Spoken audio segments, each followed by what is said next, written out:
In the 21st century, Christian Petzold has emerged as one of the most exciting and celebrated directors in Germany.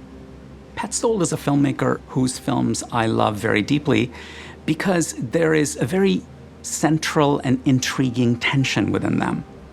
On the one hand, his films deeply critique the modern world and the oppressive systems that spring from it, and on the other hand, they make the modern world look seductive as having aesthetic beauty.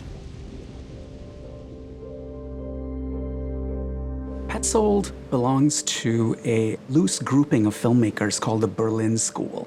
The Berlin School was born after the fall of the wall and the reunification of Germany. And the earliest Berlin School filmmakers, Petzold, Angela Schanelek, and Thomas Arslan, first got their start in the 1990s. Some of these filmmakers went to the German Film and Television Academy in Berlin, and that's how they got their name. These filmmakers were inspired by an earlier generation of German filmmakers like Rainer Werner Fassbinder and Wim Wenders. The Berlin School has been called a counter-cinema because these filmmakers were reacting against German films of the 1980s and 90s, which they viewed as being not very aesthetically adventurous and not being very politically subtle or thoughtful. Ich liebe ihn nicht mehr, weil ruiniert ist. Weil nichts mehr hat. Deshalb habe ich ein schlechtes Gewissen.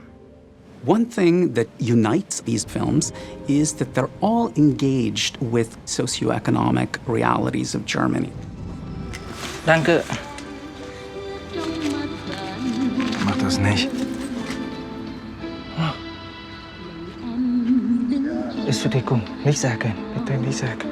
Petzold's films have an interesting relationship to German history, both in terms of time and space. Two major milestones are the fall of the Berlin Wall in 1989 and the reunification of East and West Germany in 1990.